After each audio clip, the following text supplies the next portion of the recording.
January meeting to order, please, and thank you for attending. We're going to start welcoming everyone. Thank you for being here, and thank you for practicing social distancing. We really appreciate it. We'll stand for the pledge. Mr. Folger, will you lead us in the pledge, please? Certainly. I pledge allegiance to the flag of the United States of America and to the republic for which it stands, one nation, under God, indivisible, with liberty and justice for all. Thank you. At this time, I would entertain a motion, please, to adopt the agenda. I'll make a motion to adopt the agenda. All in favor? Aye. All right. Thank you. At this time, we're going to do a call to the public. As a reminder, and we have several people who want to speak, we are going to ask them to come up in alphabetical order. Just as a reminder, personal attacks on board members or staff personnel or other persons in attendance or absent who address the board are discouraged. So we'll start with Catherine Andrews, please. Thank you, Glenn. Are you going to limit time or are we? Yeah, time limit. Thank you for reminding me.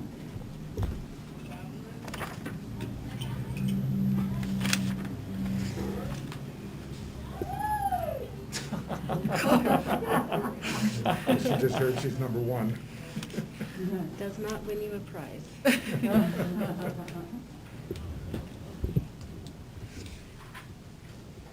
is like 3 minutes, right? Mm-hmm. Is that how long it is? I think it should be Well, one. I think it's like eternity. You think it should be less? Yeah, I'm just teasing. Or you can use the other, I think there's another timer there, isn't there? Oh, yeah. Oh, Electronic one, yeah. Oh, we didn't even know about that one. If you want to make like 2 minutes or something. Somebody else can work it for it. Yeah. Okay, all right. perfect. Cindy's the timekeeper. I will be the timekeeper. Hi, everyone. My name is Catherine Andrews. Just one moment. Just as a reminder, we do have a 2-minute timer, or time limit. on I'll be the timer. speakers. Okay. Okay? All right. Thank you, Kathy. Can I take this off first so I can speak? Do you mind? No, go ahead. Okay. I'm a parent of a 4th grader at Del Rio, and I'm here to kind of present some numbers and urge you to open the schools. According to the Chino Valley School District, COVID-19 cumulative totals as of January 6th this year, there have been a total of 14 students who have tested positive, out of a total of 2,218 students. That's 0.63%. The Humboldt Unified School District has had 47 students test positive out of 6,004 students at a 0.78% positivity rate. They have gone back to school as of today. How can you continue to keep the children out of school? The children need to be in school. They need to be taught. Distance learning is not helping any of the kids. The kids that were A students are now failing. My son has struggled and is supposed to have occupational and speech therapy as well as his regular studies. He hasn't had a class with them for months. How are they supposed to learn? The packets are poorly prepared, lack of instruction for both the kids and the parents or caregivers to be able to assist them. Putting the burden of educating our children on the shoulders of the parents is not acceptable. We work full-time.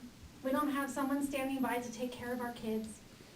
We can't work from home, so we have to juggle them from one location to another. The teachers are being paid to teach, but the students aren't getting it. Isn't being a teacher an essential occupation? I'm not sure if any of you work, if any of you run your own businesses. Do your employees have to show up and do their job? If they don't, I'm sure they would lose their job. In my opinion, the kids aren't getting what they are supposed to be getting. According to the Yavapai County Community Health Services, they recommend no public gatherings of more than 50 people. Classrooms are much smaller than that. The kids are separated. At least, if you can't do anything else, please at least give the parents the option. What are the kids gonna do in their future? The students are struggling. I don't know, I don't have a high school kid, but I feel extremely sorry for them that they are losing out on their education and everything that goes along with their high school years.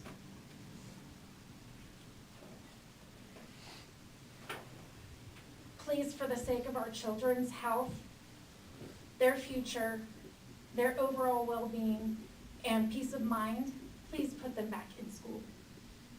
Thank you. Thank you, thank you. Thank you.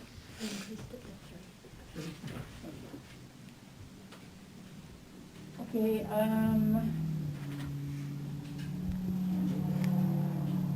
Trav Dubler? I think it's Trav Dubler, if I can't read it very well.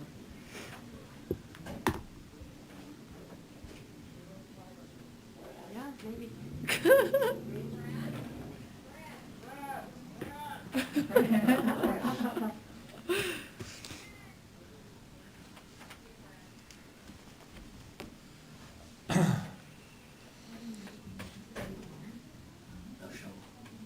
Pardon me? No show?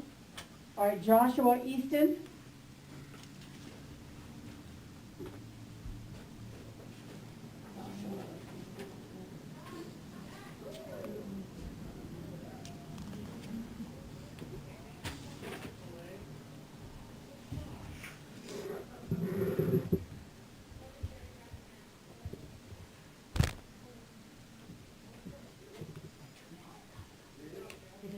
Is that okay? I think it's better, All right. you know.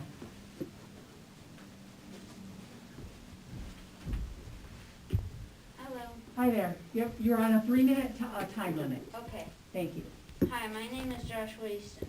Before our schools were locked down, I was an A and B student, enjoying going to school, learning, and making new friends every year. Now I am failing most of my classes, miss the routine of going to school, and miss seeing my friends. I even miss my teachers. I never really understood what feeling depressed was, but I do now. I'm worried that I'll never be able to make up all the time that I've missed. Many of us are not self-starters. At this critical point in our education, we need motivation and the actual teaching that goes on in person. We can't just read an email or a lesson and get what I can't just read an email or a lesson and get what I'm supposed to learn from it. Also, parents who work all day are now expected to come home and spend several hours trying to help their kids with their studies. Many do not have the technical ability or the specific knowledge that is required to do this. Both parents and children are suffering. The small fraction of students and teachers that have gotten COVID does not seem enough reason to lock down the schools and cause hundreds of students to fail. I hope that you guys will consider this meeting as the decision about my future and many kids' futures are made. Thank you for listening. Thank you, Joshua. Thank you. Thank you very much.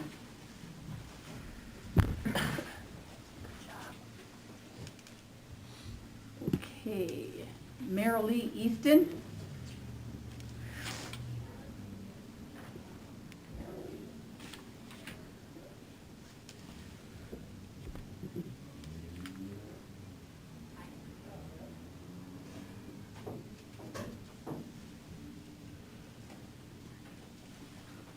Hello. Hello. Hi. Good evening. You are on a 3-minute timer, just so you know. Hello, my name is Marilee Easton and I have a child in 8th grade. I am here to ask why are we shutting down schools and turning our backs on what really matters? What matters is our kids' education and future. By looking at the COVID numbers, we have less than 1% that have COVID positive in the Chino Valley School District. Why is 0.65% of positive COVID preventing the remaining 99.35% of students and staff from going to school? I understand you are trying to do your part to keep from spreading the virus. However, I think closing the school is pretty extreme.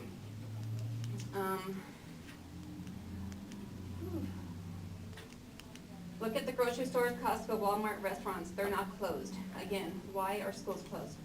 COVID isn't going anywhere, and we need to figure out how in-school can function for the years to come. Why are teachers not considered essential? Because, to be quite honest, they are very essential. They are the future of our children. In fact, not long ago, this community and people of the state of Arizona supported the teachers when they marched Red for Ed. My understanding is Red for Ed campaign was to demand the governor and legislative representatives to make education a priority. I'm asking you today to stick to your motto on education being a priority and supporting us. I will close by saying this: please open the schools. For the parents and students that do not feel comfortable attending school, then they have the option to do online schooling. Give our students the option to go to school, in school, with teachers. Thanks. Thank you. Thank you. Thank you.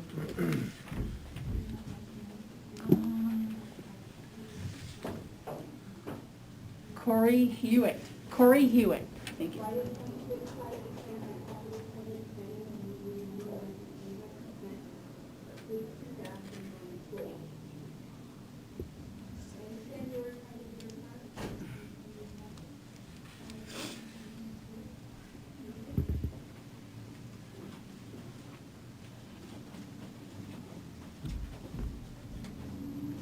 Hi, Corey. Hi. You are on a 3-minute timer, just so you know. Okay. Thank you. Dear Mr. Scholl and board members, my name is Corey Hewitt. I am a Chino Valley High School senior, as well as the FFA president for the Chino Valley FFA chapter, and I have been a student in the Chino Valley School District for 13 years. I understand that we are discussing whether or not we will be allowed to return into in-person learning on January 19th. Now, I know that I could review the COVID survival and death rates to show how slim the chances of dying from it are. However, you guys know those numbers and you see them all the time and are very well aware of what they are. So instead, I will be sharing with you guys how it has affected myself and my peers going to distance learning. I've been a straight A student, honors student for some time now. I am also involved in many other extracurricular activities, and I have held the same job at Perkinsville Meat Processing since I was a sophomore. Not only is online extremely difficult for myself, but what's even more difficult is getting pulled out of school, getting put back in, going hybrid, going distance learning, and etc. I can tell you from the viewpoint of a student that has a routine down of learning, as well as being in college courses, I struggle. It is very difficult to complete tasks for these classes that are supposed to be taught in person. I am struggling learning Spanish by reading my notes and writing them down when they're supposed to be taught to me and have interaction with. Anyone can copy stuff down onto a piece of paper, but at that point it is no longer learning. It is busy work so that we can still earn our credits. So I've asked myself, what's going to happen to the kids who get jobs later on in life and have no social interaction, who really never felt like they got what they needed out of school? And the answer is they won't. They are going to struggle finding a place in the world because employers look for more than just a resume. They look for social interactions and life skills, which none of these kids are going to have if we continue to be scared of a virus and go into lockdown mode. In the short and amazing 3 years I have had in-person learning at Chino Valley High School, there have been 2 specific teachers who taught me so much more than what lies in a book, and that would be Mr. Holder and Mr. Hicks. Mr. Holder has taught me life skills, common sense, how to handle situations, and how to become the leader that I am today. He taught me that through agriculture, as hard as anyone tries, you cannot teach agriculture and CTE credits over a screen. They are skills that need to be learned in a classroom or even on the farm. I am the successful person I am today because Mr. Holder has had such a big impact on my life, as well as so many other successful students and graduates that stuck with this elective. It is not just agriculture this is just my story. For some it may be band, HOSA, National Honor Society, soccer, football, volleyball, wrestling, and well, the list goes on and on. But the list cannot go on if we continue online. What is going to happen is kids are going to become lazy, undriven, hopeless, and ultimately a robot that sits on the computer all day and writes down useless words that will go into a notebook never to be seen again. I feel for the kids who get their meals only at school, who get cared for only at school, who feel like school is their only safe haven. School is an escape for so many kids to stay fed and cared for. And by putting us online, you are taking away that normalcy for every single child that goes to the Chino Valley School District. It is jeopardizing the learning and the future for all of us, and we don't get a say. Some may succeed online, but I can tell you from the viewpoint of a leader and a student, majority of us need to go back in school. This is not just about me, and if it was, I could tell you how saddened I am that I will not get to experience most things that past classes got, and that I will never have closure, that I will never get back what has been ripped away from me as a senior. Those are things I can't change, but you guys can change it for future classes, who hopefully will never have to go through what the classes of 2020 and 2021 went through.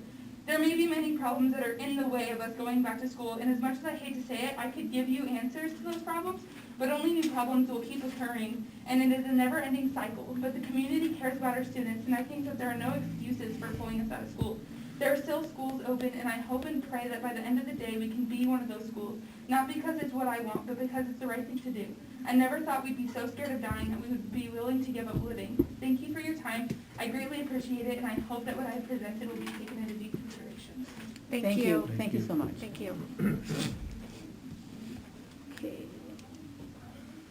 Joni, is it Robe? Robe.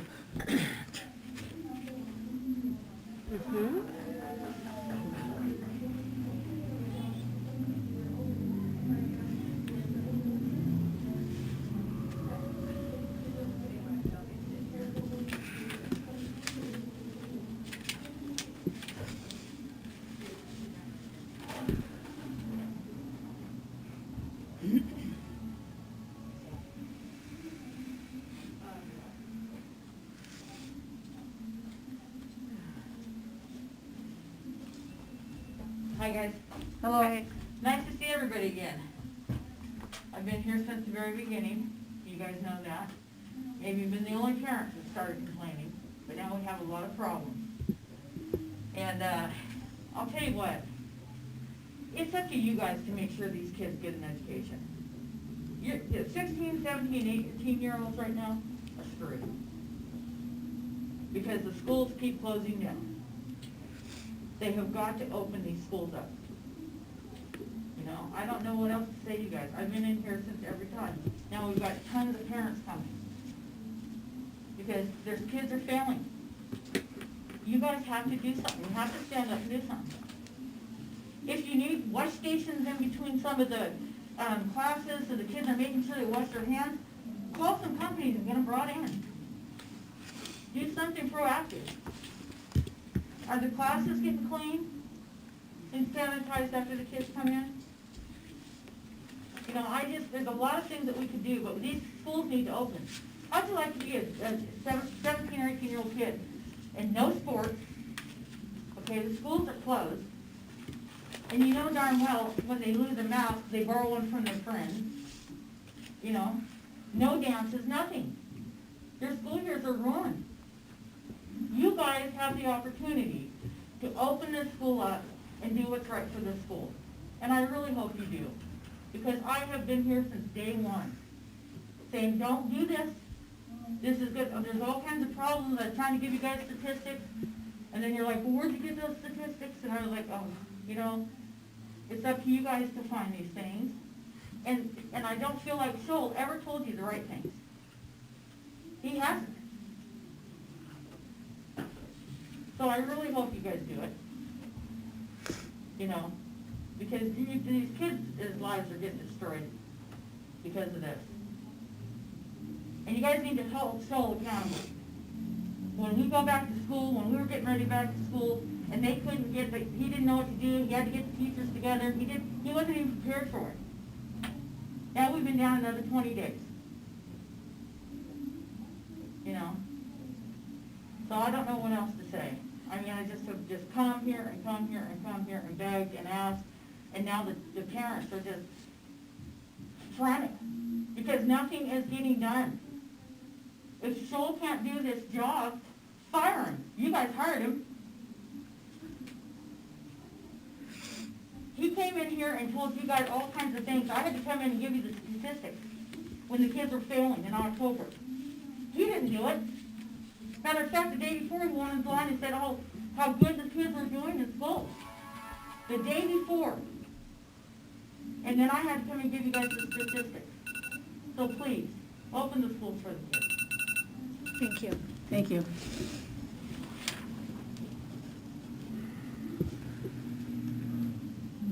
Melissa Raslan.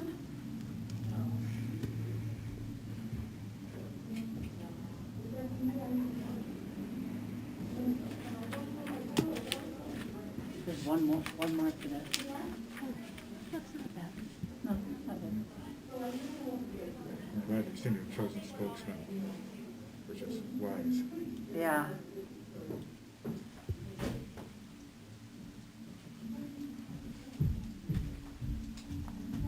Hello. Hello. So I don't have anything prepared, but just out there, I mean, we know this is a virus and it's not going away at all. This is the 19th strain of COVID. My other thing was I wanted to bring up that we have board members that have businesses in town. They haven't closed down. I know one is doctor's office. They haven't closed down. They weren't wearing masks. But our kids can't go to school. It's absolutely ridiculous. You guys need to make the change. If our businesses in town stay open and make money, our kids can learn. So just now, Governor Ducey has said we will not be funding empty seats or allowing schools to remain in perpetual state of closure. Children still need to learn, even in a pandemic. Take it for what it's worth. Thank you. Thank you.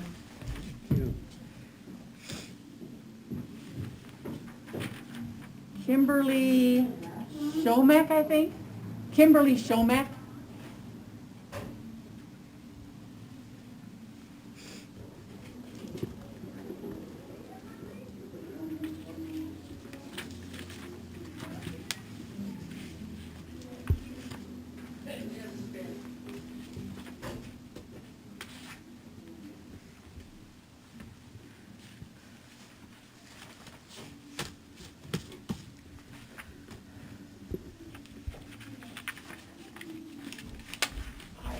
Hello. Thank you for having us today. I'll be pretty short. I spent 8 hours working today, and then I spent 3 hours listening to my son yell about math. So I didn't write a speech. I think what's really important is that we get schools open, have kids come if their parents are comfortable, have teachers teach if they're comfortable doing that, and I think we need to have options for those that aren't comfortable being in person. So I don't see this as an issue that's difficult to solve. I think there's options that can work for all the families. But right now, the families that are comfortable with having their kids in school are not being given that option. And that's the option that we need. So, thank you. All right, thank you.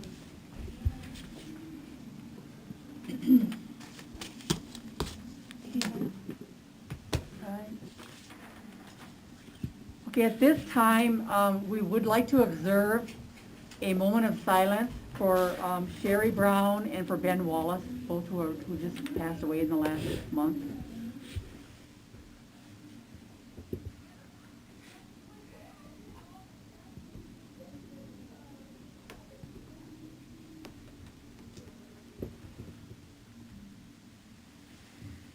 Thank you. At this time, we are item 6, the Chino Valley Unified School District Board President and Vice President election. Would accept a nomination, please, for Board President, and I would not like to nominate Cindy Thomas. Are there any other nominations? Wait, what are we doing? Nomination for Board President? Oh. Okay. Do you need a Any second? Sure. I'll second it. Okay. All in favor? Aye. Aye. Aye. Thank you. I'm only honored and I will only Congratulations. take it if you will be my vice president. So I nominate Penny as my vice president. Well, in that case, I'll second that one. All right, I'll take it. You just All in rotate the favor? chairs. Aye. Thank you. I told you I was Chairs. moving that way. Didn't Oh, have- now? Congratulations, yes. Oh. That's what I was told. Thanks. Yeah.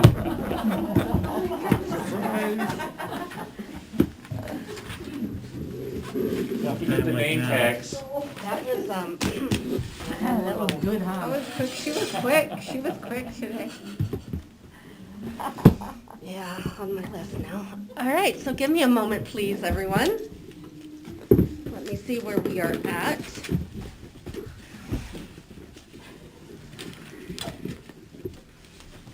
Congratulations. Oh, thank you. And actually, let me thank you a couple of meetings from now. All right, item 7A, Mr. Shaw, Superintendent's report, please. A very short superintendent's report today. A lot of it will be discussed during the last agenda item on instruction. However, the only thing I wanted to kind of update y'all on is the 100th day comparison. We're getting close to our 100th day, so this is just a preliminary number. But right now, from last year to this year, we are down 133 ADM. That's not students, because it's actually more students than that. Some of our students are only counted as half. But right now, we are down 133 ADM today compared to last year's 100th day. And that's it for my report, unless there's any questions or comments. So 133 ADM seems like a very large number. It is significant. It's probably over 5% for us. Okay. Yeah. And what's our average, would you say, on a normal? Well, if you look at last year's, it was 22 something, I believe. Okay. 2213, 2214. Okay. Do we know if most of those kids are staying home? Not coming back to our district? Do we know where they've gone? We That don't was my necessarily question. have a good idea of where they're going. Okay. Some of them are the kinders, and they just didn't show up. Okay. And it seems, I did say that the decrease is spread fairly evenly amongst the schools. So it's not, other than kindergarten, which seemed like a significant decrease, it's fairly spread out amongst the different grade levels. Okay. Any questions? Yes, John. Can you gauge whether or not that number has been increasing as the school year has moved on, or? If I recall, it's been fairly stable since the beginning. I think that last month we were at 125, but it's been somewhat stable so far to date. What's your prediction as far as do you see our number going down more, or do you see what do you? The 100th day, we're pretty close to it. It's in, I think, end of February is our 100th day. So any significant changes from now on wouldn't have a significant change to that number. So if we lost kids now, it wouldn't change it a whole lot just because we're so far into the year. So I think it's going to be close to that when we do reach our 100th day at the end of February. Statewide. Well, yeah, and I think that we talked about earlier, I think there was, well, Over 50,000. 50,000, well, it was like 1,200 kids in Yavapai County that have just not enrolled. They were enrolled in school last year and are not enrolled now. And then, as Cindy said, statewide, there's 50,000 children that were enrolled in school last year and are not enrolled now. So this is not unique to Chino Valley schools. We're probably in the middle of the pack as far as the percentage loss. And I think that I saw, and this is rough numbers, I thought there was something like a 25% increase in homeschool registrations at the county schools office. That's just something I thought, I know it was a significant increase, but don't quote me on the 25%, but it was a significant increase in homeschool enrollments last year compared to this year, or this year over last year. All right, thank you. Moving on to item 7B1, our financial reports. Rebecca, is this your last financial report with us? It is. Oh my goodness. All right, make it a good one. So we got our 40-day adjustment number for the distance learning. That's just over $432,000. So I went ahead and included that in the calculation for our financial reports, so we could really see where we're at. I've already done the journal entries to move expenditures from M&O to our enrollment stabilization grant. So, so this number, as of right now, until we get the 100-day adjustment, is pretty accurate. So we're at 0.84% left in our M&O, which is like 126,000, I believe, 123,000. Now, when I looked at the last 3 years, and I averaged it out. We're usually about 1.56% left right now. So we're only a little bit less than we usually are. So we're doing good right now. Our capital is at 11.24% and adjacent ways at 60%. And the adjacent ways won't change now because we got our final billing on that. So that's where we're at. Any questions, comments from the board? It's pretty normal for this time of year. Yeah.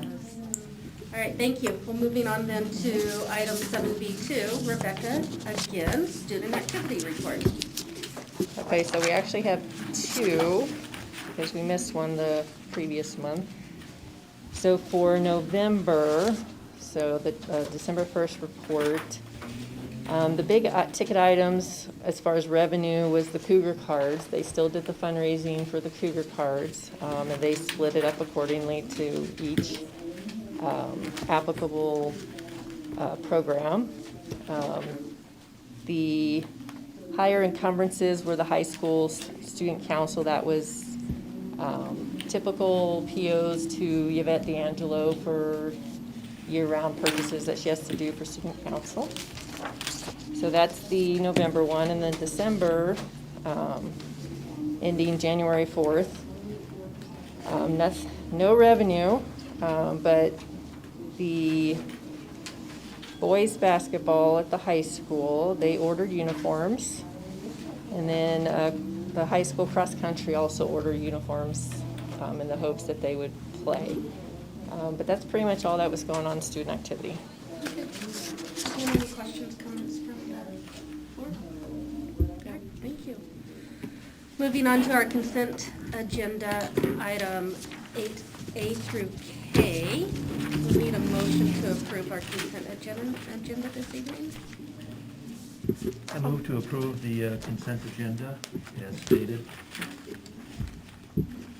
Second? All in favor? Aye. Thank you. And Peter, okay. Our personnel report, Mr. Scholl. We have 5 resignations. We have 1 employee who passed away, so that was a termination.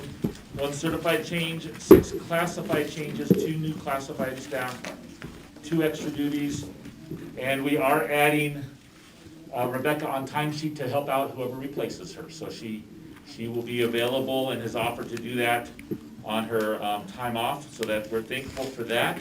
The other thing I want to mention is we also found a health aide for territorial, so that will free up our district nurse to address COVID needs of staff and students at some point. The health aide is starting on the 25th, so we have a couple weeks, but we're excited about that to have some additional help for Catherine Berner, our district nurse, who's been doing a lot of contact tracing and such, and working with families and staff members to make sure that they're quarantining and isolating properly and that they're safe. How is the recruitment going for the position that's going to be very hard to fill? Yeah, I'll be sharing probably something with you individually in the next week or so. It has been posted to Indeed, it's been posted to ASBO, which is the school business officials website.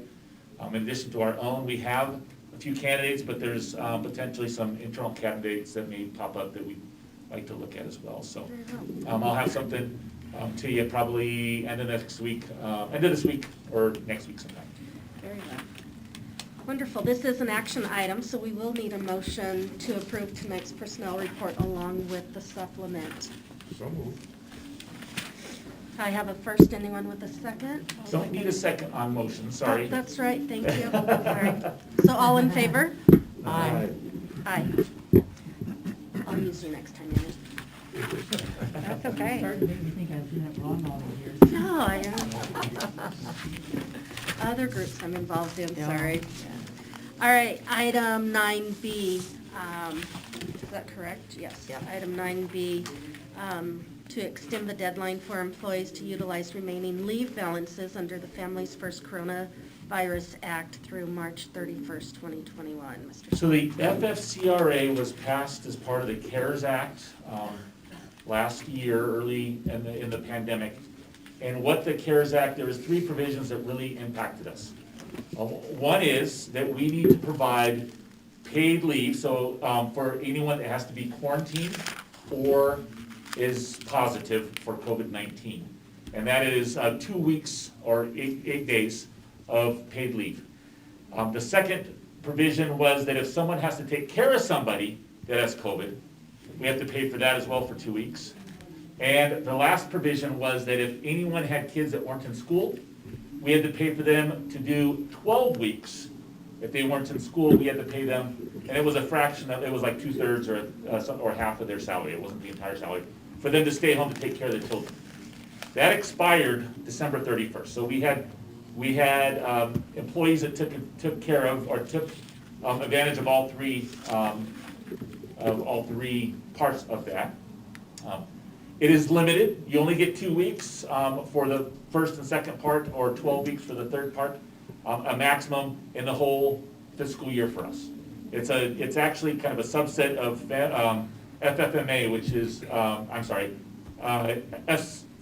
Family Medical Leave Act, FMLA, all these acronyms. Family Medical Leave Act, it's a subset of that, which is limited to 12 weeks. What we're asking for, and what came out of the new act, was that before we didn't have a choice, we had to provide that. In the new act that came out right after Christmas, between Christmas and New Year's, it is now voluntary. We do not have to offer that. And what we're asking to offer is the 2 weeks to pay for quarantine, or if an employee is actually sick themselves. We'd like that to be continued. However, if they've already used their quarantine, or if they've already used those 2 weeks this fiscal year, which is from July 1, they are no longer eligible for that. So they only get 2 weeks, that's what the law says, and we'd like to extend just those 2 weeks for employees if they need to be quarantined or isolated because they are positive. There are some things that we can do if someone is isolated or is quarantined, actually, because of exposure at school. I can assign them to administrative leave to home, and I'd like to do that. If an employee is exposed at school, that's kind of that's our responsibility as an employer to help take care of them. But the FSCRA applies whether it's in school or not. So we'd just like to extend that one provision of the FFCRA so that we can help our employees out. And that only goes until the end of March right now, is what the law says that it would go through. Questions, comments? Yeah. John, what's the funding source for this extension? Our M&O, we have to pay for it. Out of our own M&O? Out of our own M&O. Now, what the government did is provided a tax credit for employers to do this. So if an employer did it, they were able to get a tax credit on their corporate or business taxes. We don't pay taxes, so we don't get that credit. So it actually comes out of M&O, out of our normal funds, to do this. There is no reimbursement for this for public entities. I was noticing from Rebecca's report, which, as you all know, I do actually read, we're pretty close with the encumbrances and everything that we have. Do you feel comfortable that the amount that this may encumber, we're okay with? I believe so. It's a short period of time, so it's only between now and March 31st. Mm-hmm. We've had a lot of staff take advantage of it, so I think it's important. We do want to help them out. It is just one of the 3 portions, and so I think that it's something that we can do for our employees during this time. Thanks. Anything else? Anyone? I mean, Penny, do you, I I obviously. don't have to, but I do. You do? I offer, Okay, yeah. all right, I was just curious. But as a I'm just business. curious about, so if someone is off because they've been exposed, and then while they're out while they're quarantined, they get contracted COVID, then does that extend this to 4 weeks? No, they only get 8 work days Okay. period. Okay, So, for, as an example, if there was somebody that was exposed over Christmas, and they missed 2 days, like the first 2 days back, they'd still have 6 days left in their bank to use at a later date if they were exposed or contracted it later. If they contracted COVID and it went beyond 2 weeks, anything beyond those 2 weeks, they'd still have to use their personal leave for. okay. So the max they could use is 2 weeks, and it could be multiple instances that they would use that. Okay. All right, this is an action item. I'm going to be looking for just one motion for approval of item 9B.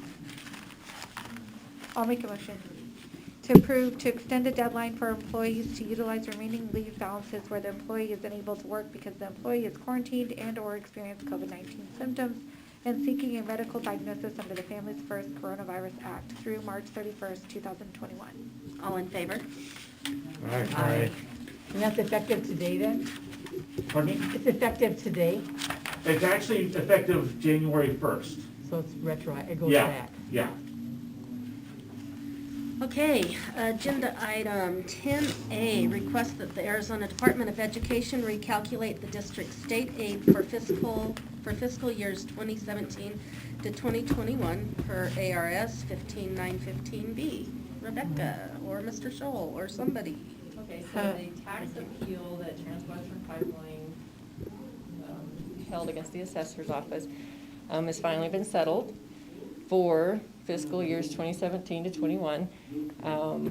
The total amount that affects us is $190,000. So what we have to do in order to recoup that, we have to file a 915 letter to the state requesting that they recalculate our state aid so we don't lose the money. And the only way it would affect our budget is if Transwestern actually paid and then they won and then we have to pay them back if it affects our cash.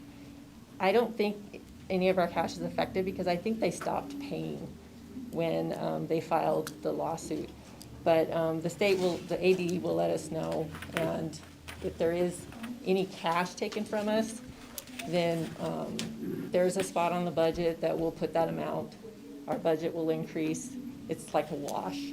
So, but in order to recoup the money, we need to file for the request for ADE to recalculate for us. Okay. Madam President, if I may, just to kind of give the new board members a little bit of background about Transwestern. Transwestern is the the natural gas pipeline, actually goes along with 40, so it's in Seligman, Ashford, Chino Valley, Humboldt, Mayer, goes on down to Chino, or down to Phoenix. And you can kind of see where the path of it, there's times on the interstate and highway, you can actually see where the path of the pipeline is. They felt like they were being overcharged for property taxes. And their property taxes are actually calculated at the state level by the Department of Revenue. Normal property taxes are done at the county level, but certain utilities, typically like APS and things like that, are calculated at the state level. So they filed a claim. We collected the property taxes on that value that was overestimated, and now we have to pay that back. Now what happens is, if it's that actual amount that gets paid back gets put onto the property taxes of everyone else. So it doesn't impact our budget really. It impacts our tax rate, but it doesn't really impact our budget. But it all has to do with that pipeline, that natural gas pipeline that was put in, what, 5, 10 years ago. yeah, 5, 10 years ago or so. John, this is similar to the Drake appeal that happened 5 or so years It is ago. similar to Drake, which also has appealed their valuation, except Drake is done by the state, or I'm sorry, the county. That's done by the county assessor. But it is a similar issue where they feel like they were overassessed as well. Any other questions? No. We lost it. No. Well, it is an action item, and if it turns out, it would be a good thing for us. So, need a motion, please, to approve item 10A. I'll move to approve the request that the Arizona Department of Education recalculate the district's state aid for fiscal years 2017 through 2021. All in favor? Aye. Thank you. All right. 11A, list of qualified evaluators for school year 2020 to 2021. Mr. Scholl? This is something that's done annually, typically in the summer. We were a little busy in the summer and kind of overlooked this. So it's something that we just are catching up on. This is a list of those staff members, typically administrators in the district, that are allowed to evaluate teachers. And so this is just a formality that's done annually, and this is the list of qualified evaluators. Okay. Questions? Comments? No. Again, an action item. We'll need a motion, please. I'll make a motion to approve the list of qualified evaluators for the 2020 and 2021 school year. Great. All in favor? Aye. We have received another, is it the very last one? Yeah. Never mind. All right, so we're going to go on to the topic of the evening. Item 11B, our COVID instruction model. And obviously, this is going to be an action item. But before that, I would really encourage some healthy conversation about it and come up with some good plans. So Mr. Scholl, if you want to go first. I first just want to share the data that we have. First is the benchmark sheet. That's this one right here. This was, I have actually updated it with some data this afternoon from the Arizona Department of Health Services, the Arizona Department of Health Services website. We are in the red or the substantial risk range for all three benchmarks. That would be the number of cases, along with percent positivity and COVID-like illnesses.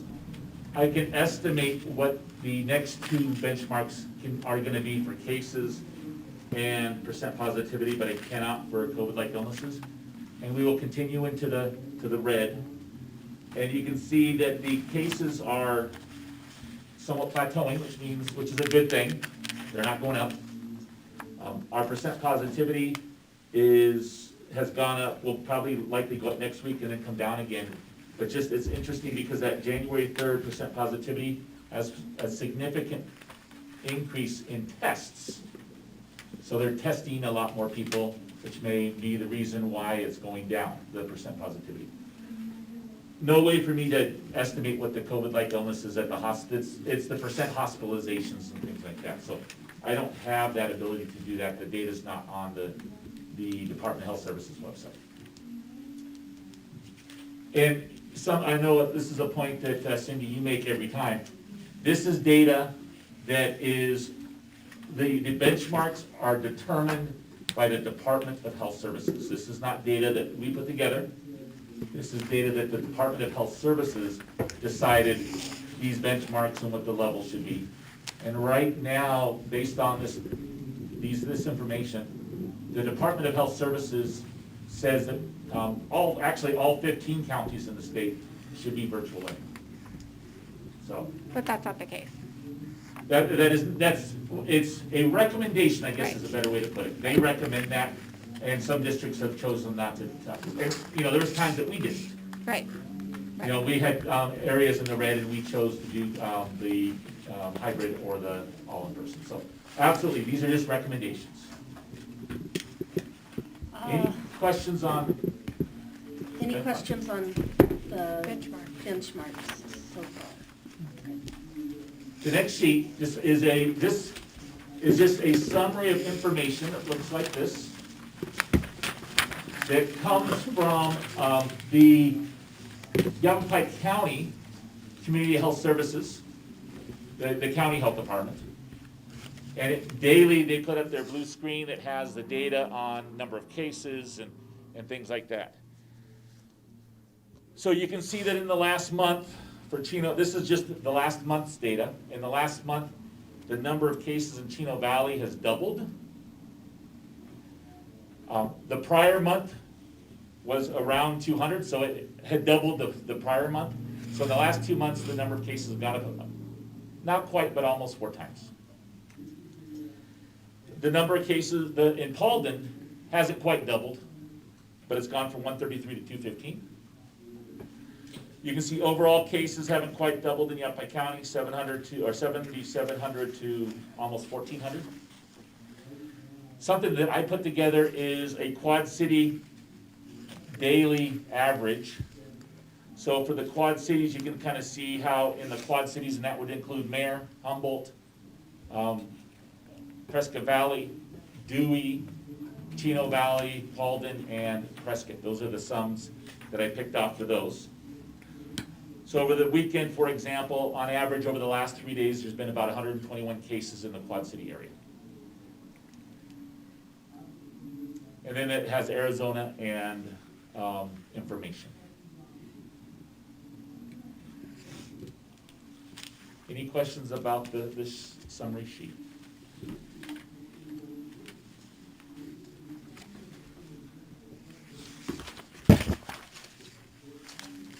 Then the next two sheets, or the next two documents, are really just kind of summaries of what a hybrid, and these are things that you approved already at a prior meeting, but what hybrid would look like and what distance learning would look like for the district. So hybrid would be, well, you know, we were all in person for a while, so we take safety measures. I know one of the speakers talked about, are we cleaning? I can tell you we're cleaning like heck. We have a cleaning solution that the teachers can use between periods, or when a classroom leaves and comes back, it gets cleaned. We also, on a daily, I won't say daily, we also have staff that use foggers, and classrooms get fogged regularly. It's like every other day or every third day that each classroom gets fogged. So we are, you know, we have hand sanitizing stations in each classroom and in public areas. These are things that, you know, we're doing a fantastic job in cleaning. And what's interesting is we have no flu. We have no flu cases amongst even our kids. And I think that's an indication of the cleanliness that's going on. And, you know, Or that everything's being tested as COVID. Could be. Well, we don't even, amongst even the kids, Right. you know, we're not having, you know, if it's, we don't have any flu-like symptoms for even kids. That we had, last year we had a ton of kids out because of the flu, and we don't have that this year. And we're thinking, we don't have any proof, but we're thinking it's because of how, you know, everyone's wearing a mask, things are cleaner. It's just, we're doing what we need to do to kind of keep staff and kids healthy. And someone mentioned, one of the speakers mentioned about kids. We don't have a lot of kids testing positive. We have a lot of kids that are in quarantine because maybe a family member was positive, a parent, and then they have to stay home because of that. But we don't have, you know, there are not a lot of kids. Our issue are adults. The reason we went into 2 weeks of distance learning right before Christmas is we had 50 adults, 50 staff members that were either positive or quarantined. Last week we had 12, just so you, to kind of give you a reference. We had 12 staff members, and most of those were actually positive cases because they weren't around each other here, but there was a few quarantined. But for the most part, it was positive cases. But we had 12 staff members out last week. We have one staff member that is out that we were able to find a sub for. It was a long-term sub, and we found the person.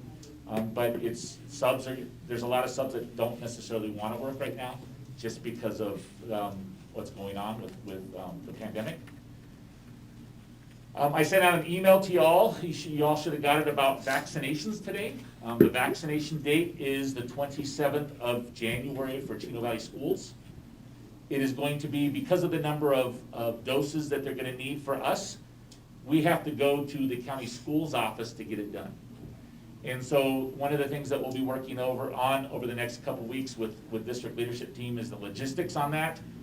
You know, do we put 5 or 10 people on a bus and just have a bus route and get them there, or people could drive on their own, or maybe we have the high school show up first since they don't start till 8:30.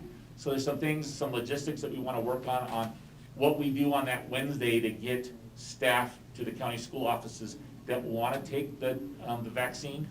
And then there's a date 4 weeks later, and I don't know what that exact date is, like the 24th or something like that, whatever that Wednesday is, that they would, we are scheduled for the second dose. It is the Moderna vaccine, which requires a 28-day delay before the second dose is given. Do you have an idea of how many of staff members are wanting to take advantage of getting the vaccine? Right, we took a survey about 2/3. Okay. And so I have reserved about 175 doses right now is what I reserved, I believe.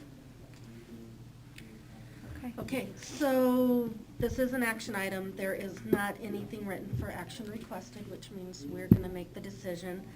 I'd like to actually go around to each board member and have some healthy and respectful conversation with each other rather than just sparring back and forth. So I think I'm going to start with you, Peter, and then we'll go this way. I think personally, nobody is going to dispute the benefit of in-person learning. There's not even a question about that. My concern now, as it always has been, is with the staff. And I'm a little delighted and surprised from what John says that our infection rate and stay-home rate is down from the last report. I'm still concerned about the numbers. Chino, Paulding, Yavapai County is far worse than the state of Arizona. I don't know what we did wrong, but something went wrong in this county. We can't afford to lose teachers or staff. On the other hand, if we extend the stay-at-home distance learning too long, there's no question that the students will be permanently disadvantaged. I don't know how you say it nicely. So at this point, with the vaccines coming up at the end of the month, and there is, the good news is that the articles I've seen is that they are effective immediately, or at least within a week, of up to 60% effectiveness, is I think the articles that I've read. So I would like to personally to see us stay with the distance learning until the end of the month, when we can get our staff vaccinated. Then I think at that point, I'd love to go back to the hybrid model and get kids back on campus. That's just... Yeah, I really feel for all these students, and we all feel the same way about their mental health, their education, their lack of education, the fact that these packets don't seem to be working, as well as we need to. By the same token, if we bring everybody back and we don't have enough staff to teach them, then we're in another pickle. So I kind of agree that we need to get the vaccine, and I've actually seen 50%. I don't know, have you seen any numbers on I think it's the all first over the place, vaccine? but I also know that a flu vaccine that's 50% is actually a pretty good flu vaccine. Yeah. So, if we can get 50%, I think that's a pretty good start. Yeah. And then there's, it goes up to 94% once the second dose is For taken. Moderna. Yeah, for Moderna. Yeah. Mhm. And I also have always been an advocate of letting the parents decide what they want to do with their children, whether, because ultimately it's their choice if they're going to send their child or not. We just have to provide the options. So. Well, I think we all know where I come from, because I've been pretty adamant about it. I guess one of the things that I'd like to bring to everybody's attention is what Governor Doug Ducey came out and said today, is that schools that have closed because of the pandemic must end virtual learning and return students to the classroom or lose money. We will not be funding empty seats or allowing schools to remain in perpetual state of closure. Children still need to learn even in a pandemic. I think it's heartbreaking that a little boy came up here just a little bit ago and is begging to go back to school. I think that right there should tell all of us right now that these kids are begging to go back to school. Again, I have 3 kids that are in the district. I am firsthand seeing that this virtual learning is not working, and they're distant learning. And it's not the teacher's fault. They're doing the best that they can too. But we've got to get these kids back in school. I ran into a lady that works for the crisis department of our whole county, and she said that they've had the most calls for children that they've ever had. And this should be a wake-up call to all of us. These kids need to be back in school. Teachers are essential. We need our teachers to teach. I say get them back in school full-time. We'll deal with it. If we have to make it work to find substitutes, then we make it work. But these kids need to be back in school, not only for mental health, but for their education, which is the biggest thing that we can offer them. So I say, as soon as possible, we get these kids back in school. I understand about the vaccine and everything. I just saw on the news that teachers can sign up and go get it down in the valley if they want to, as quick as Wednesday. So I say, let's look at our options if people want to get the shot earlier, that they have the option to drive to Phoenix to go get it. I just really think that these children need to be back in school. These parents are having a hard time. Children are having a hard time. I was getting my hair done and had 2 teachers come up to me that I don't even know and literally were in tears telling me how sorry that they were, that they didn't even get to enjoy their kids and get to do their stuff with them that they do for Christmas and stuff like that, that all of a sudden it was just goodbye, and I just really think these kids need to be back in school. I say, we'll figure it out. We're talking about substitutes, let's figure it out. That's all I have to say. So I say we go back to school full-time and cross the bridges when we get there. Thank you. Mike? I don't think there's a question that the best place for the highest level of learning is in the classroom and in person. I also believe that we need to make that decision to get our students back in the classroom as soon as possible. I'm just not convinced that as soon as possible is tomorrow or next week or 2 weeks from now. I'm concerned about the continued spread of the virus, and it's at extremely high rates at this point in time. It seems that is the wrong time to bring our students back and risk greater spread. Peter, to your point about the number of students number of faculty who have reported that COVID number is 12. Prior to Christmas, it was 50. But we need to consider that they're not in school and are not close. Right. They're, doing their distance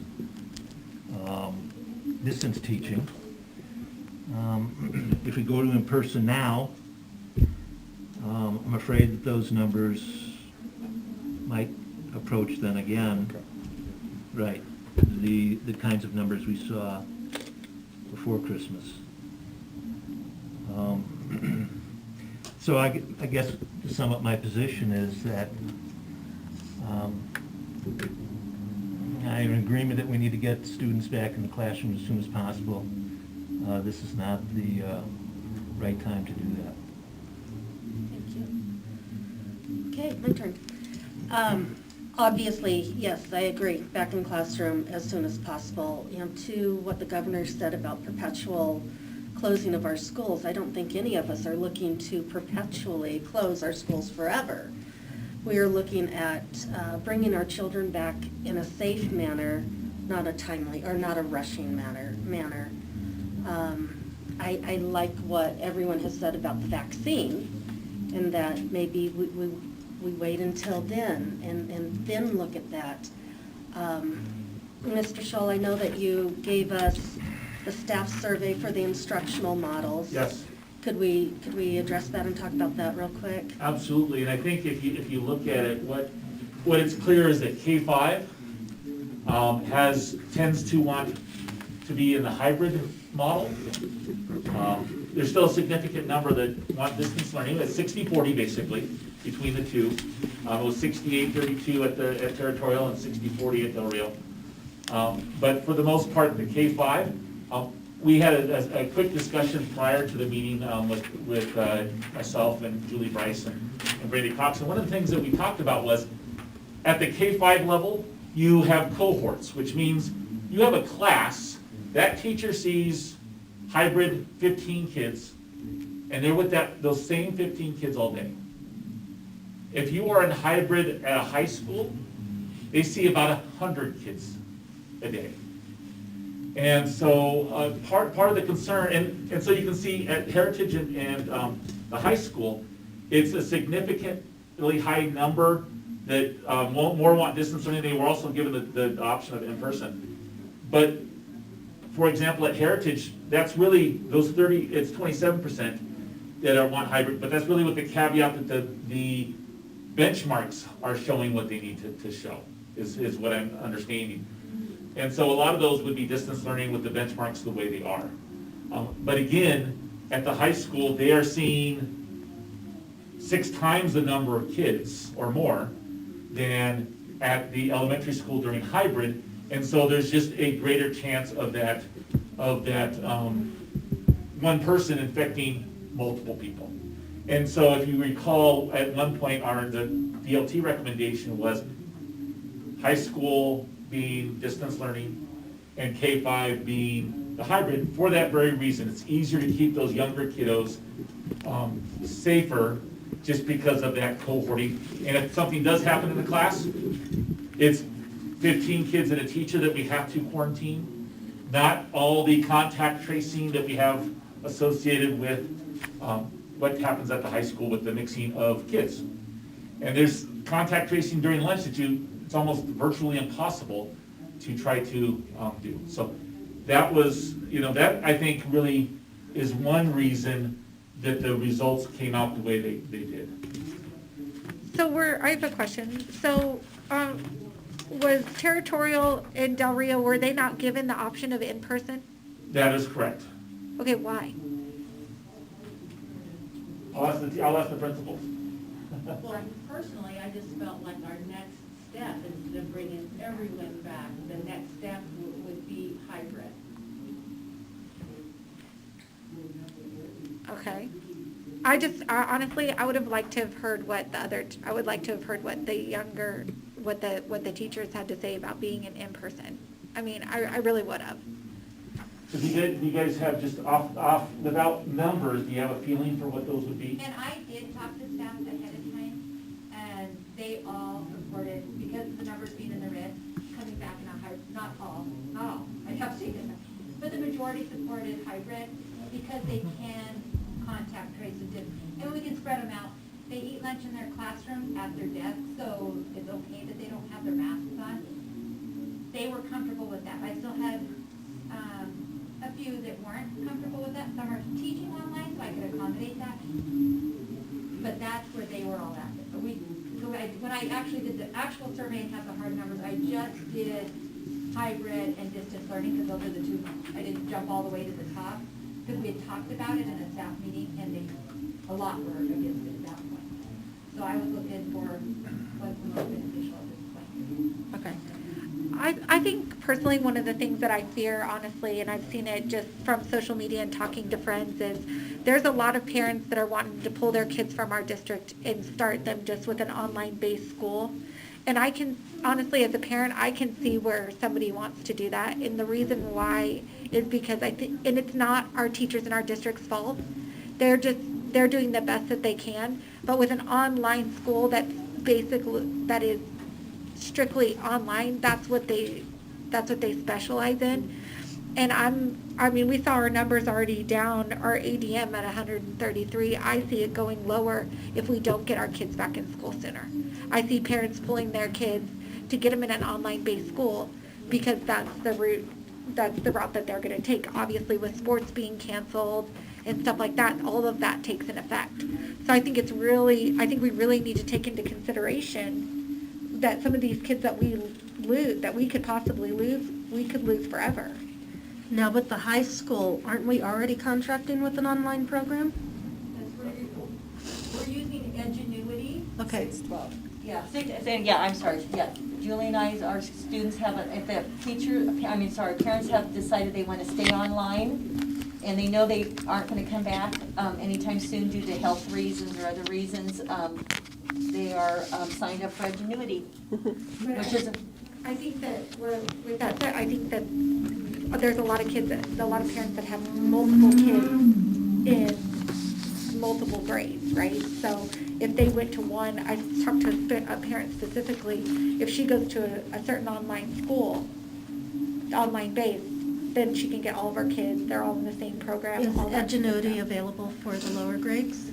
No, the reason we chose Edgenuity, or 6 through 12, was we had the subject teachers doing their normal classes and online, so it was too much for them. And so we switched to Edgenuity 6 through 12, because K-5, we actually have dedicated online teachers. So that's so each grade level has a teacher that teaches online kids, and that's all they do. They don't have any in-person kids. And so that's the reason why we chose that. And I know the answer to this, but I'm going to ask it anyways. I'm looking back at principals. Parents have been informed of Edgenuity, obviously, and have we had many take advantage of it? Yeah, currently at Heritage Middle School, we have 29 students on it. Okay. And I think we have about 45 at the high school, Okay. Okay. 45 to 50 in that number range. Yes, Cindy. And I'd like to clarify, Edgenuity does offer K-5, but they are not accepting K-5 enrollment, so we can't contract with them for that because it's full. I see. Just so we know. Okay. Are there any other options out there for a K-5 learning? We teach it. Yeah, and I agree with that. And my online classes aren't full. I mean, there's 14 in kindergarten, there's 22, I believe, in first grade, and 21 in second grade that have chosen to go strictly online. And they have a dedicated teacher to them. Nothing has changed. Okay, so let me make sure that I'm understanding. Their online is not the same as the other kids doing online work. No, Okay. it's one teacher instructing those kiddos that have chosen to go online. They don't come to school at all. I see. For whatever reason, I mean, So if a parent does have 3 or 4 kids in different learning areas, they're still going to have to do something with their online kids anyway, if that's what they chose. Okay. Edgenuity follows our calendar. All right. I'm just trying to make sure we have all the options out there that we can. And another thing that I just want to make sure that, I know everybody was at the last meeting when we had the county health director on the phone, and I asked her what the recovery rate from a kindergarten to a senior was, and she said 100%. So I just want to make sure that that's known too. Madam President, if I may- If the- Oh, go ahead. I'm sort of interested in turning the discussion towards a different subject. This evening, I've heard what I would consider some fairly alarming statements and comments by very sincere parents and students about the quality of their education that they're receiving and statements about how they feel about the long-term effects of these. I feel like I would like to open up that discussion a little bit more and maybe invite our professionals to comment on those subjects. That is, given the assumption is that the quality of the education in the distance learning model is not as good as in person. That's a given. But I'd like to hear some comments about the quality of the distance learning they are receiving, and what the long-term effects of that might be on the future development of these students.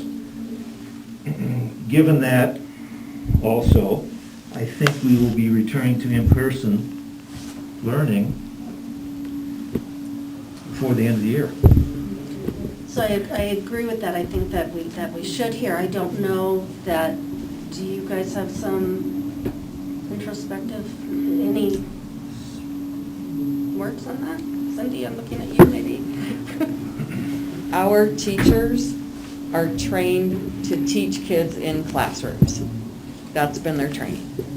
And they would tell you to a fault, if they wanted to teach online school, they would already be teaching online school.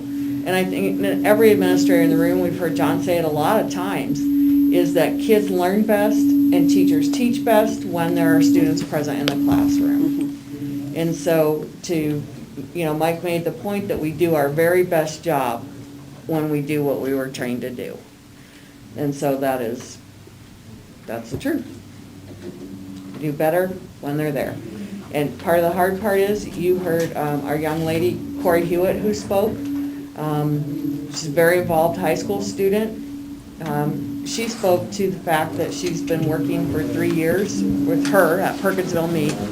But we have a lot of students who are taking advantage of the time that they don't have to be in school to have a job, to help themselves, to help out their families.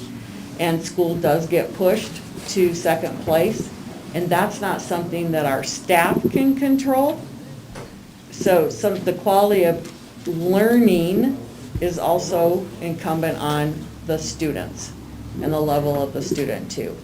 So you can say there are a million facets to it. There are a million facets to it, but you've heard consistently from all the administrators in the room that we know that kids do better in.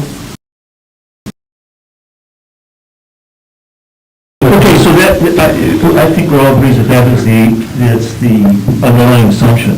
Is any learning taking place? Of course. In distance? Of Okay. course. And the quality of learning that's taking place during the interim when we are in distance learning, can anybody comment about what might be the effect of that development of that individual in the long term? So 1 year, 2 years, 3 years? I would like to, I have a kid so I'm a junior, and he's a super smart kid. He's probably, I'm not gonna lie, he's probably my smartest kid so far. And he came into high school, grade ahead in math. He took a high school course in junior high. He's always got good grades, A's and B's. We're D's. We're lucky if I'm getting a D with him right now. And it's not the teacher's fault. It's not, he's struggling because he's an in-person learner. He learns best when he's being taught by a teacher. I also have seen and heard from other people about kids even, these packets, and they're sharing their answers with other kids because nobody's monitoring what, they all have cell phones or whatever. Even as a parent, it's hard for me to monitor what my kid's learning with a packet or what they're getting from their friend, right, that's already done the packet or heard from somebody else. So I'm telling you that what they're learning is very minimal. That's my opinion. One thing that we learned in this week or late last week was the amount that we're gonna get in the second CARES money, the ESSER, what they're calling ESSER 2.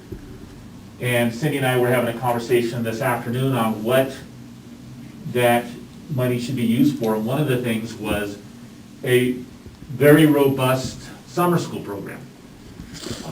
Hopefully, to Mr. Fogel's point, hopefully by summer we can offer in-person instruction.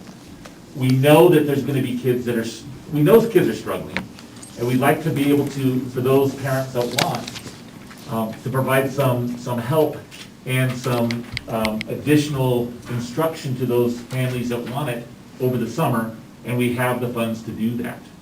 And so that's one of the items that is going to be a discussion in the next couple of weeks in DLT, is what can we do? We have plenty of funds to do this. What kind of summer school program can we offer to help K-12?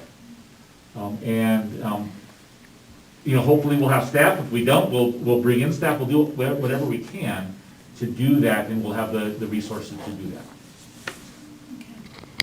We will have the resources. Yes. Through using the CARES money that was just awarded to the district. Gotcha. Yeah. So I think we've had some really good discussion. Now we need Can I to make add some one more decisions. item? Yes, Because please. we do have somebody that still wants to speak. Yep, got it. So part of what happened yesterday was the AIA canceled winter sports. Okay. So, actually, hopefully he's getting them. There's been a request from the wrestling club, which is not a school organization. It's an outside organization that trains our wrestling team during non-season, when we're out of season. You can come about. And so, one thing that we had a meeting, the three coaches and Cindy and I and Mr. Campitelli, the athletic director today. There's been a request to be able to use the facilities as a club sport in order to maintain and keep going on keep training for wrestling. It's through USA Wrestling. They provide their own insurance. It's an outside organization to use our facility. And it's something that we normally do and offer, but it's something that the request has been made by the wrestling club to do that, and I wanted to run that past you as part of it, because school-based athletics have now been canceled by the AAA. This is a non-school-based athletic organization that wants to just use our facility. And so I wanted to run that past you. The one thing also that was mentioned that we wanted to make clear is when the AIA canceled the athletics, and I'll read it to you what they wrote. It's the SMAC, which I find interesting, which is the Sports Medicine Advisory Council, recommended that hospital capacity be considered an important factor when considering the winter season. This week, 93% of all intensive care units beds and 92% of all inpatient beds are in use, leaving concern that injured students may be unable to receive needed care due to lack of beds or available medical professionals. That was the main reason why the AIA canceled. There was also a concern about cases, but it's not necessarily cases amongst kids, it's just cases in the community. But that was their concern. So I wanted to give Alan an opportunity to kind of talk about the request. President, I have a point of order here. Yes. What is the relevancy of this presentation with item 11B? I'm not following that. It will be part of our discussion regarding our COVID instruction. My Right. guess is, depending on what we decide as far as school instruction goes, we'll also make a determination regarding athletics. Part of the instructional plan, and if you look at I'm pulling it up. Scenario 2. Scenario 2, it talks about right now athletics will follow AIA guidance. And so the assumption is under scenario 3 that at one time it was no athletics is what it should be. And so as part of this instructional model, it has to address athletics as well. And that's why it's part of the discussion.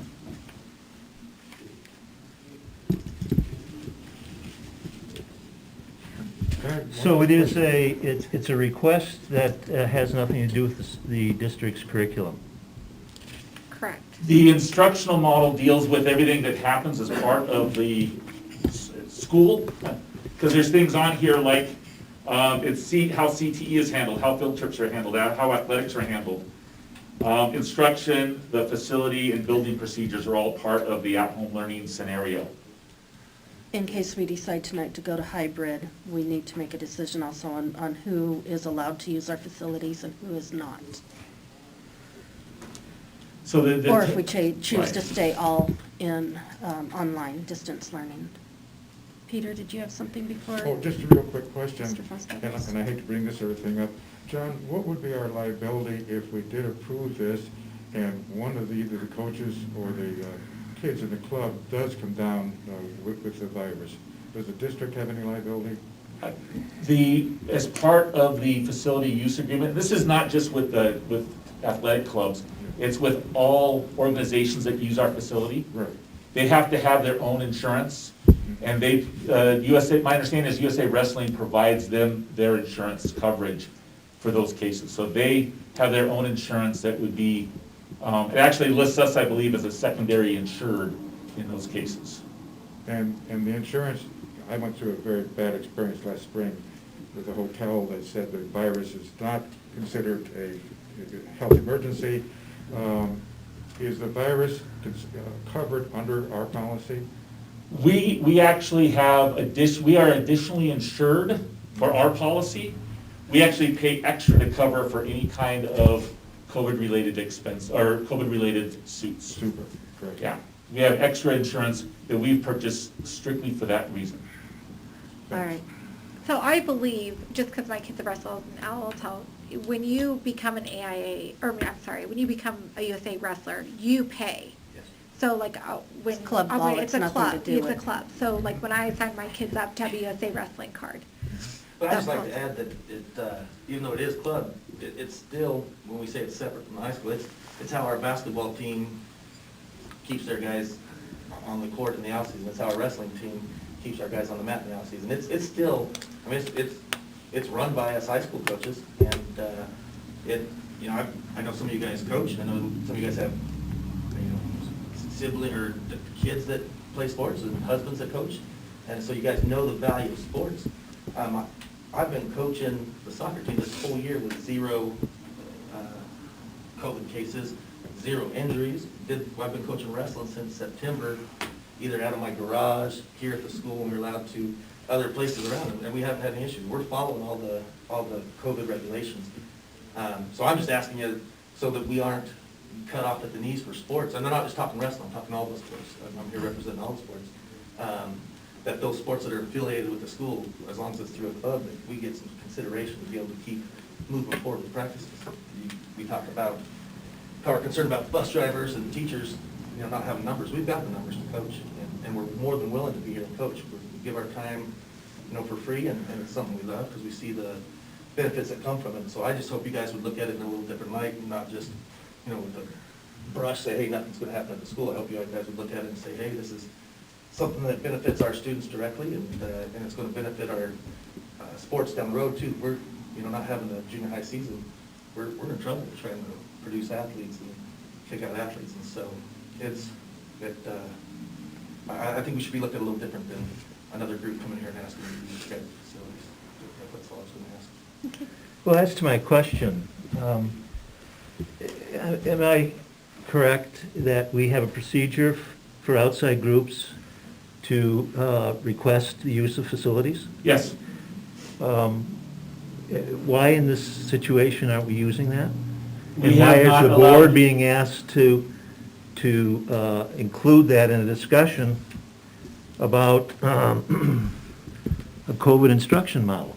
Because we have made a practice of not allowing any outside organizations to use our facilities. And this would be an exception for just athletic associated clubs. I understand. Yeah. And I actually appreciate it being in this format so that there is complete transparency.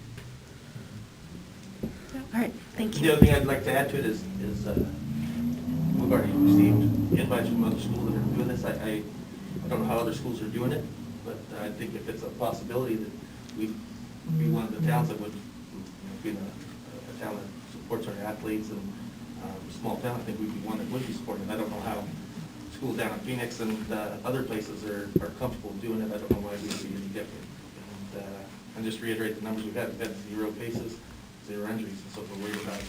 The AIA is truly worried about sending kids to the hospital. I can't tell you how to get us into the hospital. Thank you, appreciate it. All right, thank you. Okay, so several things to consider. Before we move on to the curriculum instruction, I do have a couple of questions on the athletic part of it.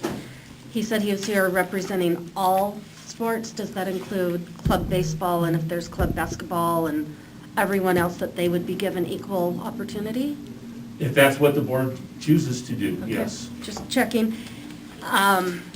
The liability question for sure is a big one with me in particular. I use my place of business as an example. I think most people know who I work for. My building is closed. One of my buildings is completely closed, and it is usually rented every night. We're not allowing rentals. So I just want to throw that out there, that there are other places that are not allowing things either, so. But you do, what is it that you do for work? Just clarify. I work for the town of Chino Valley, The town of Chino. and I run several divisions, and one of them happens to be the senior center, so. We have had to not allow other people Which in makes to do sense things. for the senior center. So, And- I just want to put that out there. And Ms. Thomas, why was that decision made? It was made by our administration, by our town leaders, due to COVID numbers. Oh. So you've eliminated the use of your facility because of COVID-related issues? But I don't think it's apples to apples. I think It's I'm a simply senior. using it as an example that there are other organizations that also have challenges in trying to allow, and I just wanted to make sure that if it's something we decide, that it is a one for all. You know, if we're allowing wrestling, we're allowing anyone else Club the volleyball or opportunity, club basketball. as long as there are some liability practices put into place. But that's on the sports end. We need to get back to the curriculum end of this. So from what I'm gathering, we're going to gradually go into this. So going back in person full-time is kind of out of the question from what I'm gathering from everybody. I don't know the answer to that. So, I mean, then at least we can go between the two scenarios that we need to do. So, how do we do that? Do we? So we're gonna need some sort of motion out there, but I think that besides just a motion, we need a plan.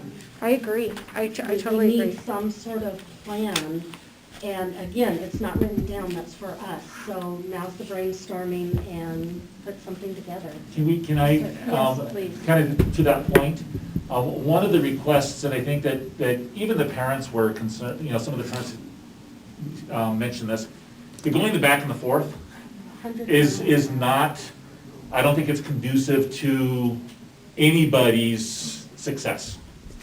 And so what I'd like to recommend is that if you, whatever you choose, whatever model that you choose, that it go through at least, and I'm trying to think of the date, I think it's the 16th, which is the day after President's Day. And the reason I picked that is a week and a couple days, or a week and a day, after the next board meeting. So whatever decision, right, February. And so whatever happens, whatever decision is made, let's make it go, I think that would be 5 weeks out.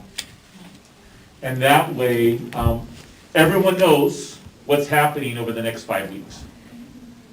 And families can make plans, things like that. If you wanted to go longer, I think that would be fine as well. That gets us to, like I said, the middle of February. There would be another, I think, 4 weeks after that to the middle of March before the quarter is over and we reach spring break. So while I agree that we need to do it incrementally, I'm very, very hesitant putting a date out there, and that's just me personally, and look at what happened to us in October. when we had a date up Right. there and. Well, I guess when I say, We're promised a date, it could be indefinite to be reevaluated at the next board meeting, I guess, is what I'm looking at. Well, and I also think one of the things that we have going for us too is the fact that, you know, the vaccine's now available 100%, and yeah. the teachers are gonna be able to get the vaccine, and not only that, other people are able to get the vaccine too. So I think we need to take that into consideration as well, that hopefully within, you know, say February 16th, things are looking up and our numbers are down, you know. So we don't necessarily need a date as long as it's to be reevaluated at the next board meeting, I think is, At the next board There's meeting. no- So why no- don't, this is kind of a working motion, Right. then Yeah. let's kind of work through this. Okay. We're looking at the possibility of continuing distance learning or distance learning initially. Initially, okay. Or to be reconsidered at the At the next. at the February board meeting. Till the board to be reevaluated at the February board meeting. Wait, what about hybrid? And at that time, do we consider the hybrid at Wait, that we're time? not, or we're, is wait, someone we're not considering hybrid right now? I don't know the answer to that. I'm not the one putting this together, you guys are. I think we need to consider hybrid right now. This is my opinion. I think that we should get these kids, if we're in 2 days, they said that, you know, a lot of the teachers. K-5. I say we go through K-12. At least to get these kids back in 2 days a week. And then with the vaccine coming available in 2 weeks, I say we do the hybrid. Again, I'm just shooting things out here, Other but. opinions? One of the reasons why I think we should do the hybrid, I'm gonna tell, this is my opinion, is these kids need, as we've talked, the in-person instruction is what these kids are benefiting from the most of. We've already missed out on how many weeks? 4? we are in our fourth. We're in our 4th week. Yeah. I don't want anybody's child, including my own, getting any farther behind than they already are. I think if we do hybrid, it gives these kids a chance to get a little bit caught up with hopes that come our next board meeting, our numbers are down and we can go back to full person instruction. I think some people So- back there are chomping at the bit, so please, please. You know, we all want the kids back. I'm just a little concerned with even going to hybrid at the secondary level, the amount of kids that my staff still sees per day. Right. In settings that. And that's their yeah. concern too, and that's why they put about continuing with distance learning.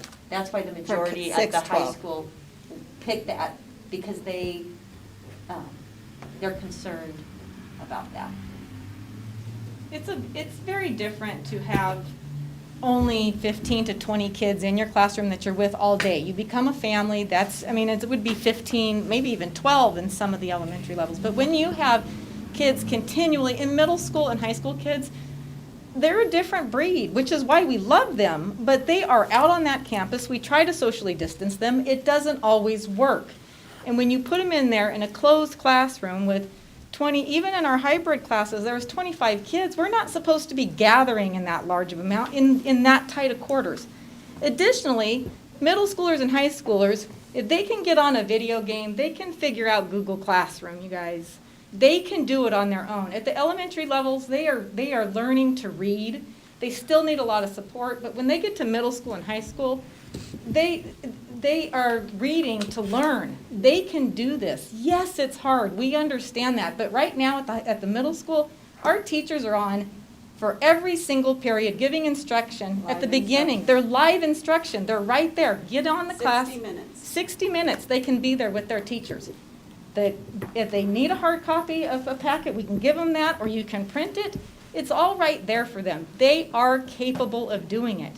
We understand it's hard. We are working so hard to try to make this right for everybody in this community.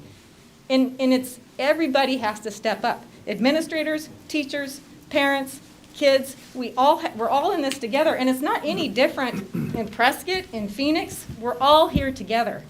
And until we start fighting each other and start working together, we're going to continue to be here. And the worst thing that's happened is going back and forth between all of these different instructional models. The kids don't know what's going on, the parents don't know what's going on. We pulled our equipment because we needed it because we were all in in-person instruction. Well, now we have to get it back out because we're not, but we needed it with us while we were here. So it's the back and forth that is really messing with us. So we can do this. So if we went back to hybrid, do we need to take back all of the electronics that we've given out We would likely just keep them distributed as is. for the remainder of the year, probably? Yes. And- Yeah. Until, the idea is we probably collect them in May.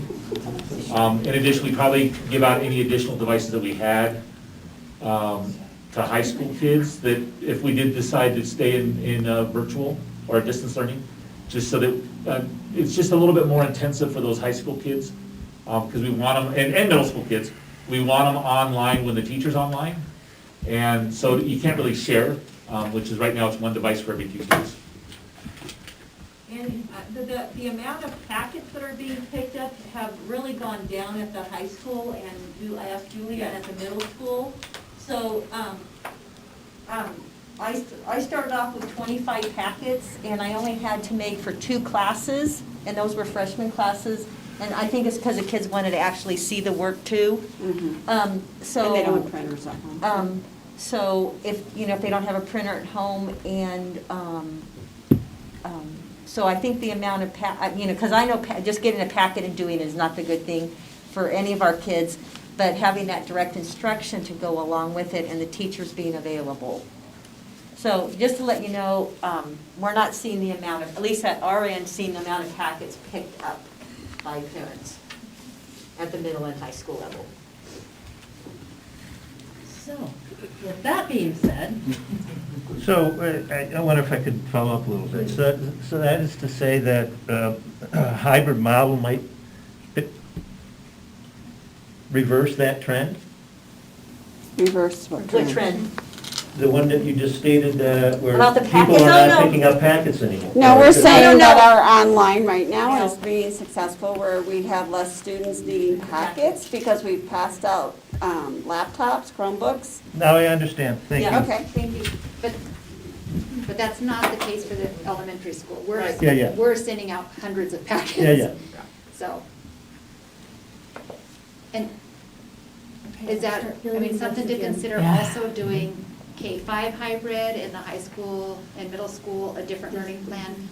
That might be something to consider as well. I agree, K-5, hybrid, but I'm not sure when to start that. If it needs to be started before or after the vaccine. John? What Yes. is, what is yours, what do you suggest? Um, I mean, it's a tough, this is a tough call. It is, I'm a science guy, I believe in the numbers. It is tough. The other thing is that the teachers recognize that they're willing to, most of the teachers, I would say most, not all, are willing to be there. Those are the kids that I really worry about the most are a kindergartner has no idea how to work on a Chromebook. No idea, or for the most part, or at least how to learn on a Chromebook. We'll say they probably know more how to use a Chromebook than most of us, but how to learn on a Chromebook properly. And it's the younger kids that I worry about the most. I'm torn between the distance learning and the hybrid K-5. I think 6-12 we need to go distance, but I am torn at the K-5 level.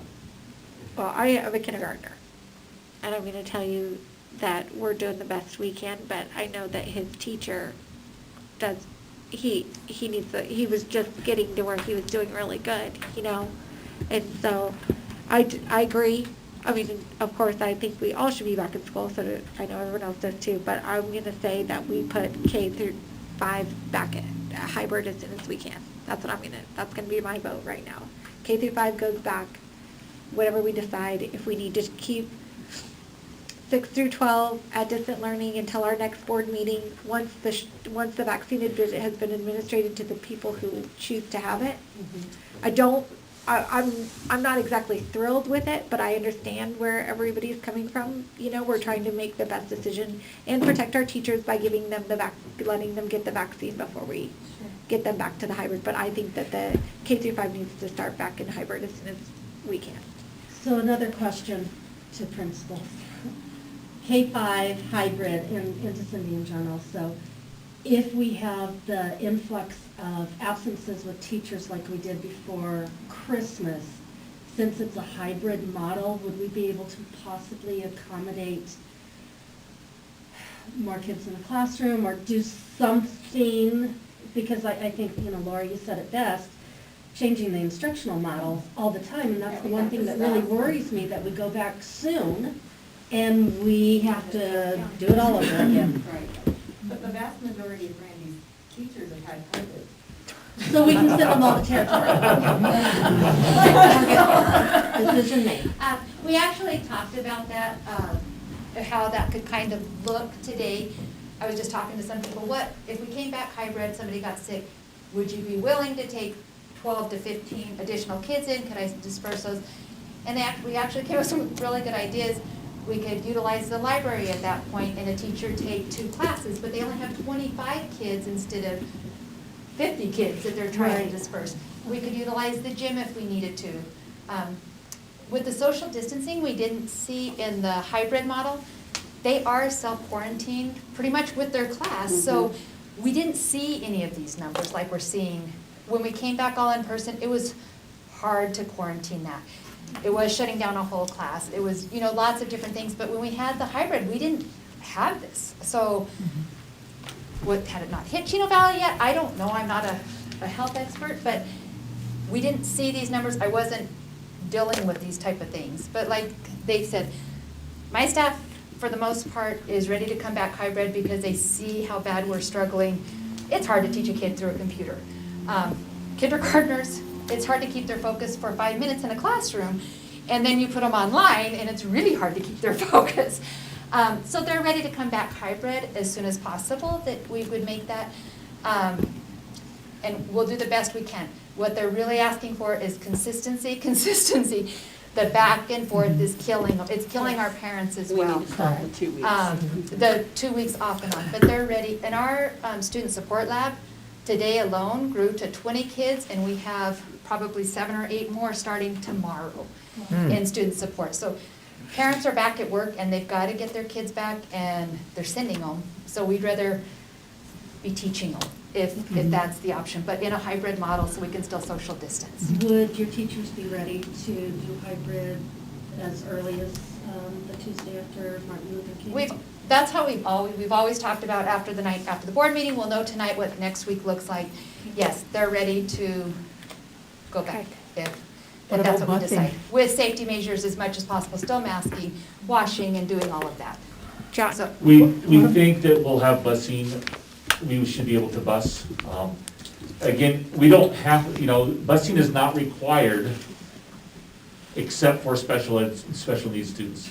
If we had to, we would, change routes to accommodate what we have. The other thing is, without the middle school kids, if we just went distance learning 6 through 12, a lot of those kids on the buses, at least for the, it's actually a K-8 run. And so it would significantly reduce the bus loads as well, because we're not putting the middle school kids on. But it'd still be the same number of routes? Yes, we wouldn't change routes. We want to keep things the same, as is. And I wanted to add something. I got an email last week from Stan Goligoski, who works for the county schools office, and it's under his auspices that the vaccination clinics are taking place. So according to Stan, substitutes actually have an opportunity to get vaccinated tomorrow. And so, and it's January 12th from 8 to 7 and January 29th from 8 to 7 for substitute teachers to get their first dose of vaccine. So hopefully we would have our substitutes would get vaccinated and be more willing to sub But that's still, I think that's left, still to be seen. All right, so here's what I'm gonna suggest. I'm gonna suggest that starting January 19th, which would be the day after Martin Luther King Day, that we go to hybrid learning for K through 5. 6 through 12 stays at distant learning, and we revisit this on the next board meeting in hopes that we can come back. We'll just see what the numbers are. By that time, it gives teachers the chance to have the vaccine. That's my proposal. Can we add preschool? Preschool as well. Preschool is naturally on a hybrid program. They only have half the kids in at any one time anyway, so they're always on hybrid, no matter what. Okay. Would you like to make that as a motion? Yes. Can we add something about, Yeah. about club athletics? If it's okay, I'd actually like to do that separately. Okay, I mean. Yeah. Neither here nor there, but I Okay. think that there needs to be some more discussion, it sounds like. Okay. All right, so I'm going to make a motion that starting January 19th, K through 5, we'll go to the hybrid, including preschool, pre-K through 5. We'll go to hybrid schedule. 6 through 12 will continue to do the distance learning. And at the next board meeting in February, we'll revisit this in hopes that our numbers are down and we can get the kids back in school. All right, so there is a motion on the floor. I am going to ask for a roll call for this one, please. So, Peter? Yeah, I vote yes. Penny? Yes. Mike? Yes. Annie? Yeah. And I'm also a yes. Madam President? Yes. One thing, and I think this is a great solution, and I thank you very much for suggesting the combination. The one thing that concerns me, and John, I think we need to really emphasize this over the time of our staff getting the vaccinations. I'm disturbed by the low percentage of people that said they're interested in having the vaccine. I think your number was like only, 70% of our staff? About 2/3, yeah. Yeah, said they would, and that bothers me terribly, because all the science has said that if you don't get it up to the 80% range, you're not going to get the herd immunity, which will wipe out the virus. And of all the professions anywhere that should be 100% vaccinated, it's our educators and our support staff. I don't know what can be done to encourage those people, but I would like to know when we meet next month what that percentage actually was, because that's going to tell us a lot about how successful this district is going to be in our people wiping out this virus. May we include people who've already had COVID? Because certainly some people have expressed that they won't receive the vaccine because they've already had COVID. Well, and again, if you read the articles, there's no science that says how long that immunity lasts. But yes, Cindy, I'd like to know everybody whether they've had it or not. And I would hope that 2/3, that many of the people, maybe some of them just didn't answer or just were on the border of it, and they'll see their peers getting the vaccination, and maybe those numbers will go up. And that survey was Peer done pressure. kind of between Thanksgiving and Christmas. And so Might have changed. things changed, I think, significantly after the survey was taken, which might change some minds. Great. I just want to emphasize that, John, because we're not going to be successful. Who cares about the rest of the world? But this district, this town is not going to be successful until we can get that vaccination rate up as high as we possibly can. And, you saw the numbers, we all saw the numbers. Yavapai County is 50% worse than the state of Arizona. We've done something wrong here. We finally broached Coconino County. We're now higher than Coconino County, Yeah, which scary. astonished me. All right, let's move on to sports real quick and take into consideration what was asked of us. This is a tough one for me. I think it is for everyone. I think if we're not having our students on campus, I think for many people, it's a catch-22. Then why are we allowing other people on our campus? But at the same time, Kids need to be doing something. So I don't know, discussion, please. I guess one of the things that, we're looking at, when it comes to school as versus sports is, we're concerned about our teachers. That was one of our biggest things in the staff of our district. With sports, we have these coaches, and if they're willing to come in and they're willing to have their own insurance, I'm going to say I'm for, these kids need something. They need to be able to, and if this is their out, then I say let them do it. Anyone else? You making that a motion, Annie? I guess I am. But again, I want to make, even though Alan was the only one that spoke, I think it's really, really important that it's offered, or at least be known, To other sports. that it's available to all the other sports As long as they also. have a club and they have their own insurance. That makes, yeah. And if we're doing that, are we opening up some sort of can of worms? Because we are now allowing so many other sports and so many other activities. Then I think that we maybe limit the days or have, something like that. We know where the wrestling room, we know where the wrestlers are. They're in the wrestling room. There's nobody else that uses that room. I don't know about, club volleyball, basketball, all that kind of stuff. I don't know where they go. I don't even know if anybody's going to take advantage of it. Any insight from anyone? Please? I need a point of clarification. Am I correct, John, that I heard earlier you said, right, as of this moment, we are not letting outside groups contract to be in our facilities, is that correct? Correct, whether it be no churches, no, athletic clubs. The chamber requested to use it, they were not. The only thing that we have on the books right now is the town is gonna be using our facility in March for a active shooter drill, which really impacts the school district. So I'm hoping that things will be settled down by March, but I booked that.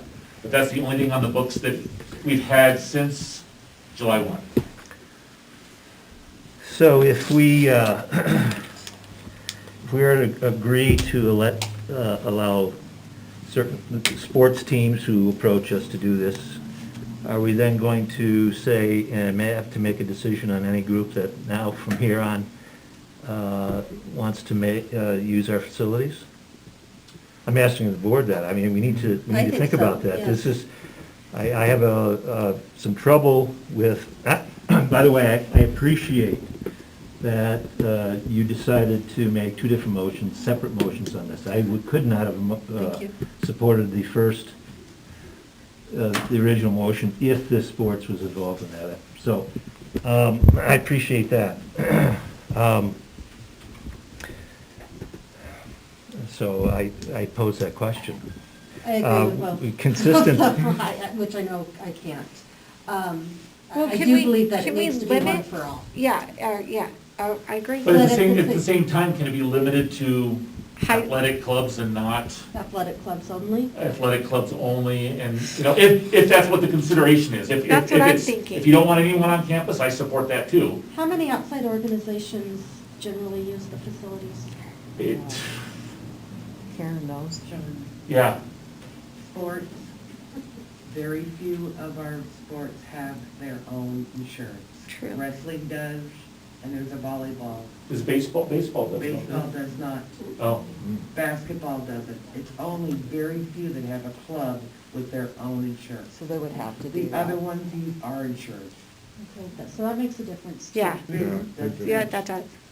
very few. have What their- about other outside organizations, churches, They groups? all have their own. But how many insurance. use them? How many use the facilities, would you say? Girl Scouts. it's hard to say because it's kind of as is. Kind- you Oh, know. right, just kind of Something here and pops up. there. Nobody's gathering right now. Yeah. That's the truth. So are we encouraging gathering then if we say, okay? They're gonna do it somewhere else. You know, the group that probably, and correct me if I'm wrong, the outside organization other than athletics is probably the chamber that uses it the most. Right, Mhm. right. And they haven't been. Yeah. And that's just, job fairs, I think they were trying to do some kind of Christmas event that we had to tell them no. And then I think it would be churches. Yeah. And Karen, maybe you know, the sports that do have the outside insurance, do we know about what their numbers are? How many, okay. Well, and Is there 50 kids? in I'm wrestling? guessing no. Right now, I would not even say that there's 50 Did wrestlers. Alan say something about like 15 kids is what he 12, I expected for the apologize, I wrestling did not club? hear that. So He I didn't think- say it here, he said it earlier So, in the okay. meeting earlier today. Yeah. But they can purchase outside insurance. Correct. I had to purchase insurance from Yeah. service, but it's not, it's like, you have to. Yeah, it's just an umbrella insurance. But it's got to be specifically covering COVID though.